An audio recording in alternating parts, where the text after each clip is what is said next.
Salut et bienvenue dans The Root of All Real Estate. Avec moi, Étienne Mellor, propriétaire de 3 agences immobilières. Avec plus de 20 ans d'expérience et plus de 20 millions de dollars de chiffre d'affaires chaque année, je suis super content de vous avoir avec nous aujourd'hui. Que vous soyez un agent immobilier, un entrepreneur ou juste curieux, vous allez trouver quelque chose qui vous parle ici. Si vous êtes prêt à foncer, saisir de nouvelles opportunités, vous êtes au bon endroit. Vous écoutez The Roots of All Real Estate, Viviane Nadeau, courtier indépendant. La réputation qu'ils ont, fait que je me suis dit, je vais aller donner un coup de pouce. Il y a plus de bons que de mauvais. Oui, parce que les dernières statistiques à la PCIQ, qui est notre association professionnelle de courtier immobilier du Québec, il y a moins de 1% de transactions qui s'en vont dans un litige. Alors, mais quand il y en a un qui sort, c'est... Les médias, ils veulent le sensationnalisme, c'est ça. C'est dommage pour les courtiers, parce que les courtiers travaillent fort. Moi, aujourd'hui, les courtiers, j'appelle ça, c'est des professionnels, là, versus moi, il y a quelques décennies, peut-être quelques décennies. Nous, on avait commencé, on s'appelait des agents, on n'était pas des courtiers, on était des agents. Et on travaillait pour une bannière. La bannière nous supportait dans nos outils, quelques outils à peine. Ouais. Pas de cellulaire, pas de GPS, pas d'Internet. On faisait la route nous-mêmes pour voir où étaient les propriétés. Tu n'as peut-être pas connu ça, toi? Ah, j'ai connu ça. Moi, j'ai commencé en 2001. Avec les livres? Ah oui, j'avais mon livre dans la voiture. Puis ce que je faisais, c'est que je quittais avant, mettons que j'ai rencontré mes clients, là, avant de les amener puis de faire le tour, je faisais le chemin avant. Oui. Parce que je voulais m'assurer. Oui, tu ne voulais pas t'en aller sur une maison-là, puis après ça, retourner là, puis retourner dans l'autre coin. Il fallait que tu fasses ton itinéraire. Absolument. Puis j'allais à 1 heure d'avance, des fois, de où, là. Puis je faisais le parcours, le trajet, je vérifiais tout, OK, tout est beau. Oui, puis quand le courtier n'était pas à l'heure, il fallait trouver une cabane téléphonique. Il fallait trouver. Moi, quand j'ai commencé, on venait juste avoir les pagettes. Les pagettes, moi aussi, j'ai eu des pagettes. Mais on ne pouvait pas parler dans la pagette. Non. Il fallait trouver une boîte téléphonique. Oui, puis les contre-offres, les offres, tout ça, c'était dans l'auto où... attendre que le courtier rencontre son client dehors, puis se coucher à minuit, 1 heure du matin, parce que...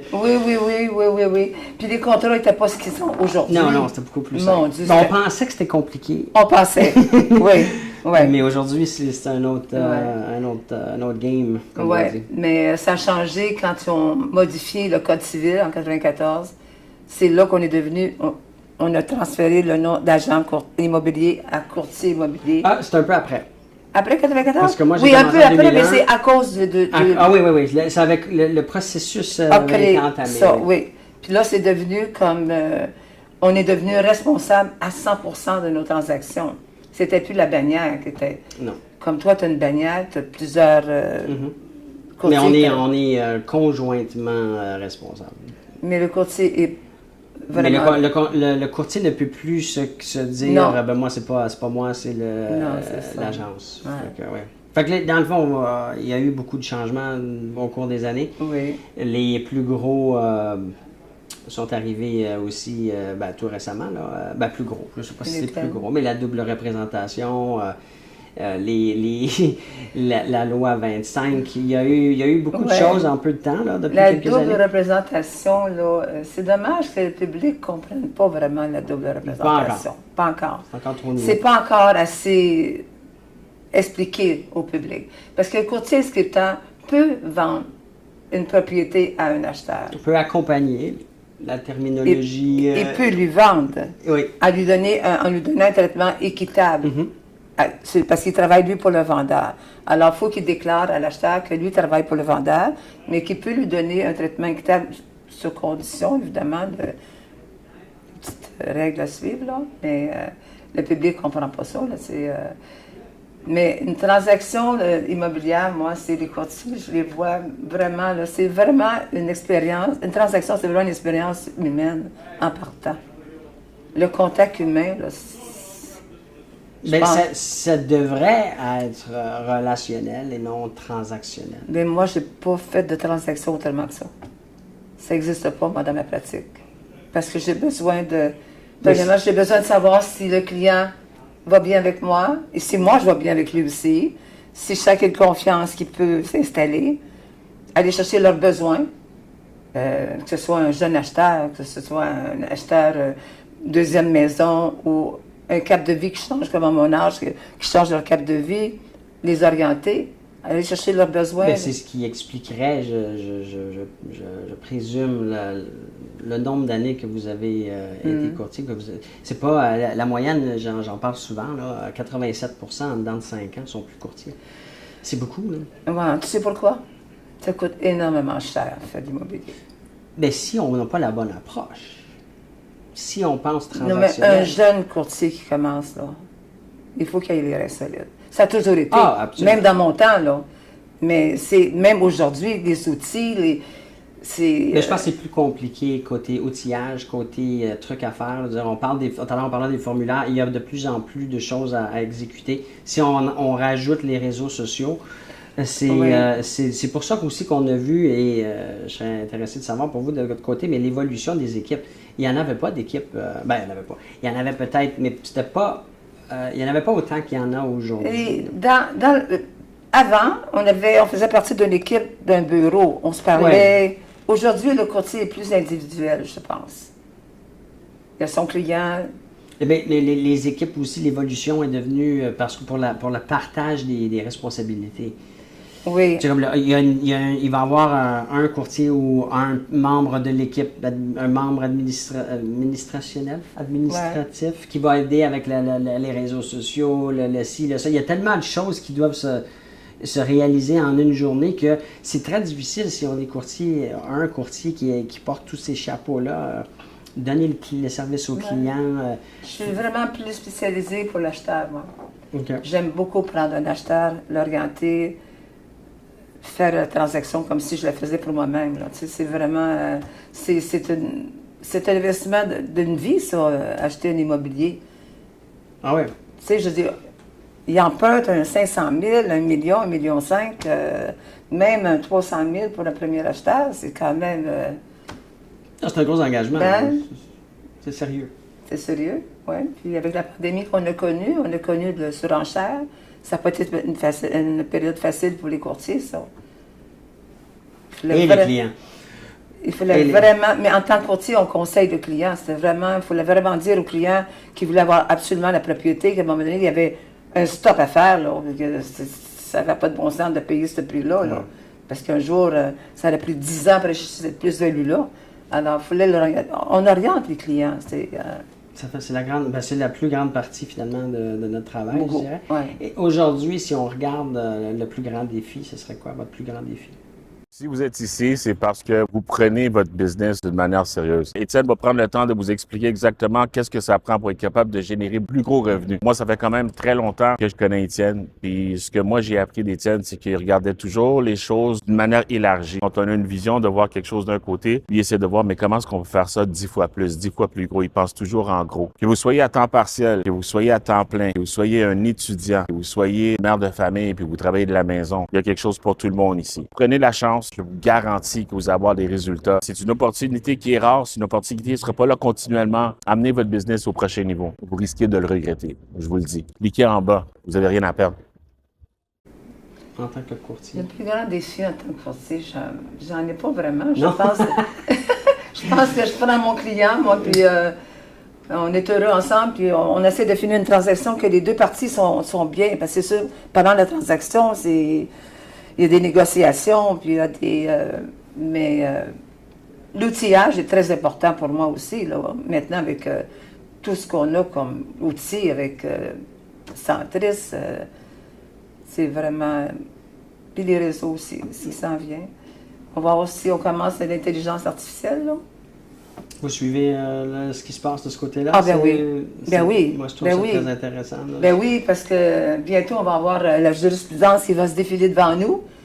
Présentement, il faut être à l'affût de toutes les nouvelles lois, les changements, l'environnement, les qualités de sol.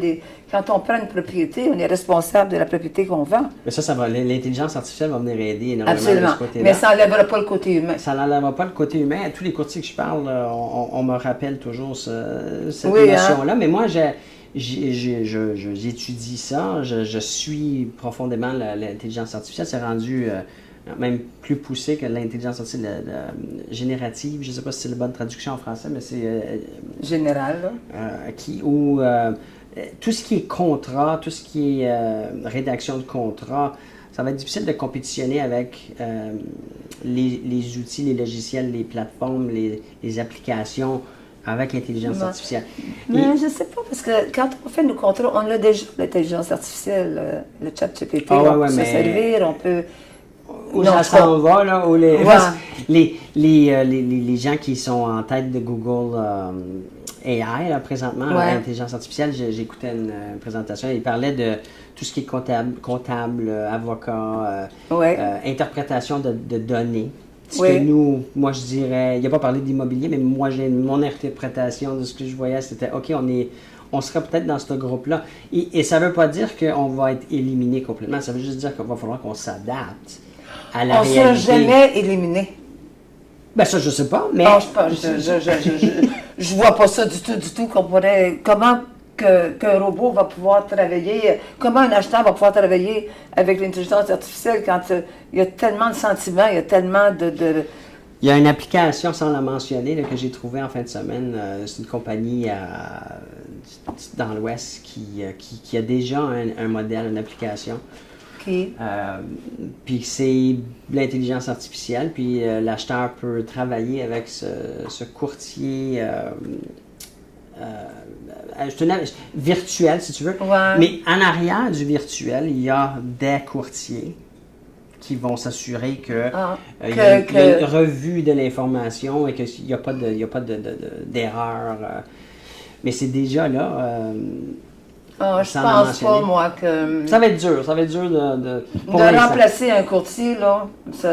Non. Moi, la seule chose qui va être fantastique, c'est que présentement, il faut être instruit. Nous autres, il faut avoir toutes les connaissances, autant de droit, de qualité de sol, d'environnement, il faut vérifier toute la qualité de la maison, les précédents historiques d'une maison quand on la vend. Ben c'est ça, je pense que le fait qu'on ait des outils qui vont nous faciliter ce travail-là. Ça va être extraordinaire. Ça va être déjà, on en a beaucoup, mais on va probablement en avoir plus. Mais le courtier, moi, je ne suis peut-être pas là dans ce temps-là, mais toi ou un autre, c'est sûr que ça prend un courtier sur le terrain. Ouais. Je vois pas ça autrement du tout. Là, vous faites du courtage résidentiel. Vous avez la licence complète. J'ai une licence commerciale aussi. Est-ce que c'est plus je fais plus de résidentiel présentement, mais ça se connecte parce qu'un investissement, c'est un achat résidentiel, c'est un investissement. C'est à nous de voir au client qui se situe dans un bon environnement, qui va prendre la valeur. Il faut vérifier toutes ces choses-là. Absolument. Et dans le fond, le client résidentiel pourrait avoir aussi une entreprise ou un besoin de vouloir investir? Oui, je fais beaucoup d'investissements comme ça aussi, de l'achat de propriétés dans le Nord que les gens ont j'ai vendu 10 propriétés aux mêmes clients qui fait de la rentabilité. C'est beaucoup, je fais beaucoup ça. Mais ça m'amène à une question. On parle de la vie de transaction. L'acheteur, ou la personne, je devrais dire, on va y aller comme ça, la personne moyenne, certains vont dire qu'il y a une dizaine de transactions en moyenne dans la vie d'un individu, de 25 à 65. Ça, c'est des statistiques. Est-ce que, de votre côté, vous avez eu, parce que vous venez de me mentionner un client qui a eu, où il y a eu quelques transactions. Comme ça, est-ce que c'est quelque chose qui arrive assez fréquemment ou on est capable de garder un client pour, dépendant à quel âge qu'on l'a rencontré, là, pour... Je te dirais que mes clients, je les ai encore.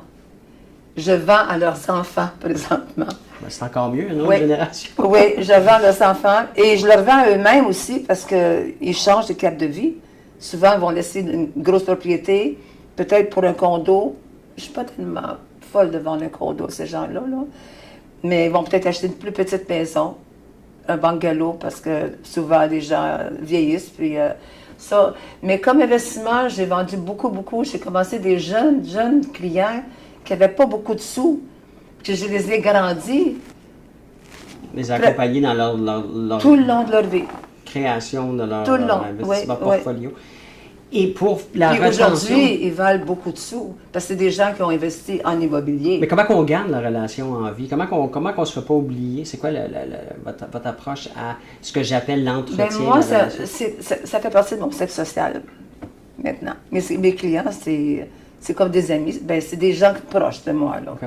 Souvent, ils vont m'appeler juste pour un détail qu'ils ne comprennent pas. Ils n'ont pas besoin de moi comme courtier. « Oh, Viviane, je pense que je devrais faire ça. Qu'est-ce que tu en penses? » Ou « Écoute, on veut rénover. As-tu un contracteur? As-tu... Oh, mais comment qu'on fait pour ne pas se faire oublier et qu'ils pensent à nous? Parce que souvent, je vais parler, parce que j'ai eu la chance de me rencontrer, de parler avec beaucoup de courtiers, naturellement, au cours de mes derniers 20 ans, mais les courtiers vont dire « Ah ouais, mais mon client, il a acheté avec un autre. » Ou je suis passé devant la propriété que j'avais vendue, puis il a travaillé avec ça. Je les assois assez bien au début. C'est à partir du début? Au début, oui. Moi, je ne travaille pas avec un client que je vais penser qu'un jour, il va prendre le téléphone pour appeler une autre inscription ou qu'il va passer devant une pancarte, qu'il va voir, sans m'appeler, c'est fini. S'il fait ça, c'est fini. Je fait que ça vient dans la préparation de la première rencontre? Absolument. Les règles sont établies là. Je leur dis si ça leur convient, que moi, je travaille 100% pour eux. Je vais les suivre, mais qu'on se suit. Ça, c'est une rencontre qui se fait... C'est la première rencontre. Fait que moi, je suis un acheteur, puis je me fais référer. C'est la première rencontre. On prend une rencontre. Je lui explique tout ça. Je lui explique comment... Je lui parle de ses finances, comment il voit ça, organiser ses finances. Je l'organise dans ses finances. J'ai toutes mes gens autour de moi. Puis on se fait un portrait, là. Fait que bien apprendre à connaître, qualifier finalement le client à fond. Primordial. Sans aller faire des visites, là. Parce que je pense que trop Primordial. souvent, qu'est-ce qui arrive avec les courtiers, c'est qu'ils... Primordial. Imagine-toi, tu prends un client, là, puis tu ne connais pas ses finances, puis il pense que lui, il peut acheter une maison de 800 000. Puis finalement, c'est 500 000, 600 000. Moi, si je vais lui présenter une maison de 800 000, oublie ça après ça, là. Je vais lui en monter une de 450, il ne l'aimera pas. Ça va être très difficile. Alors, il faut que je le sélectionne là en partant. Il faut que je l'aide à... Je vais faire rencontrer une personne spécialisée pour les finances, pour avoir une préqualification, pour que je sois plus solide au moment de la négociation. Après ça, je lui dis comment je fonctionne, puis qu'est-ce que je m'attends. C'est toujours en face à face? Face à face. Non, oui, toujours. Moi, je suis très... oui, avec je pense que les jeunes peuvent apprendre, là. C'est très important le face-à-face. Oui, des fois, il y a des situations où les clients ne sont pas physiquement, géographiquement proches. Oui, on ne peut pas, mais même à ça, on peut utiliser le Zoom, peut-être au pire des cas s'ils sont à Outre-mer. Mais en général, ce qu'on veut vouloir faire, c'est d'avoir cette rencontre face à face. Moi, personnellement, j'ai toujours travaillé comme ça. Pour moi, je ne pourrais pas travailler autrement, que je ne connaîtais pas les personnes. C'est comme la présentation des offres. Notre devoir est, l'OACIQ est très clair là-dessus, de présenter l'offre et ne pas juste envoyer l'offre au courtier. Ben ça, on a des courtiers, les gens ne savent pas, peut-être le public présentement, mais pour que son courtier au client puisse présenter une offre sur l'inscription qui ne lui appartient pas, il faut qu'il y ait un contrat d'achat. Parce que l'autre courtier qui a inscrit la maison peut aussi bien dire « Avez-vous un contrat d'achat avec votre client? » Si le courtier dit non, bien, on est obligé de donner l'offre à ce client-là qui va le négocier tout seul. Alors, ça m'empêche, moi, d'aller m'asseoir devant le vendeur pour travailler pour mon acheteur. Ouais, okay. Ça, c'est une autre nouveauté, ça, là, que je pense que le public va falloir qu'il s'adapte à ça. Je pense que les courtiers aussi, en grande partie, ne font pas, même contrat pas contrat, ne font pas de... trop souvent ne présentent même pas ou ne demandent même pas de représenter ou de présenter l'offre. Il y a des courtiers qui vont prendre des offres, ils vont les envoyer. C'est très, très, très répandu. Malheureusement... Je pense pas que ce soit une bonne pratique. Non, absolument. Ben, c'est statistiquement prouvé que c'est pas une bonne... comment on est supposé vraiment faire un bon travail. Tu travailles pour ton acheteur. Il faut que tu ailles t'asseoir avec le vendeur pour dire, écoutez, pour t'expliquer. C'est là que dans cette transaction-là, c'est là que les sentiments, puis ça joue là aussi, le côté humain, là, dans cette négociation-là. Tantôt, hors caméra, on parlait brièvement je pense, avec un membre de l'équipe, vous parliez de qu'est-ce qu'on fait quand on a une propriété plus difficile à vendre. Ça serait quoi les stratégies pour avoir plus de visibilité, si je me trompe pas? Une propriété qui est difficile à vendre. C'est dommage à dire, mais souvent, le vendeur ne veut pas baisser le prix. Quand ça fait Parce qu'à ce moment-là, on peut brûler la propriété. Alors, il faut vraiment suivre la propriété de près quand tu as une inscription. Les 3 premières semaines, ça parle beaucoup. S'il n'y a rien les 3 premières semaines, un premier mois, il faut vraiment s'asseoir avec le vendeur pour dire, bon, suivre le vendeur de près. Il y a faire une évaluation autour de ce qui s'est vendu dernièrement, dans le dernier mois, les comparables. Peut-être qu'on devrait peut-être refaire de meilleures photos, peut-être qu'on devrait Fait que l'éducation du client, du vendeur, dans ce cas-ci, quand on parle d'un vendeur, c'est très important de ne pas juste garder l'info et d'essayer de convaincre, mais de montrer, d'essayer le plus possible de démontrer pourquoi qu'on suggère une réduction ou un ajustement. Ou Avec nos statistiques qu'on a présentement, on peut mettre notre vendeur sur l'ordinateur, lui montrer tout, à la journée même, là, tout ce qui est actif sur sa propriété. Si pendant un mois, il n'y a rien, bien, on est 15 000 courtiers là, qui travaillent. Il y a un problème. Oui, puis on voit le nombre de vues, on voit le nombre de visites. Toute là, activité sur la propriété, on le voit. Et moi, je dis tout le temps, la première offre, c'est la meilleure offre. Ça a toujours été, de mon expérience, la première personne qui arrive avec une offre d'achat? Je serais intéressé à savoir c'est quoi votre opinion là-dessus. Là, j'élimine les années 20 et 2021. C'est intéressant. Ouais. Mais si on retourne avant et maintenant, à partir d'aujourd'hui, moi je dis qu'on est en retour à la normale. Là. Ouais. La première offre, on ne veut pas juste la repousser, l'éliminer trop facilement, trop rapidement. Surtout, il y a beaucoup d'émotions dans ça. Quand ton acheteur, il l'aime. Moi, souvent, je me promène une maison, puis je ne passais pas de commentaires, là, parce que je l'aime, mon Dieu, je la veux. Très émotionnel. Trop, oui, beaucoup. Alors, non, c'est un investissement, c'est gros. C'est gros. Ben, pour la plupart, oui, absolument. Il faut que la confiance soit là entre l'acheteur et le courtier. Là. Avec le futur, d'ici 5 ans, bien, c'est comme je vous dis, ça va être l'intelligence artificielle qui va être... toutes les inventions qui se sont faites, là, il y a eu des bons et des mauvais côtés. Hein? Dans les inventions, là. Hein? L'uranium, peut-être que ça va être un bon escient, mais il va falloir contrôler ça. Fait qu'on va garder cet enregistrement-là, puis on va voir si vous aviez raison. On va se revoir dans 5 ans. Peut-être. Merci beaucoup. Ça fait plaisir. J'ai bien aimé. Oui. À la prochaine.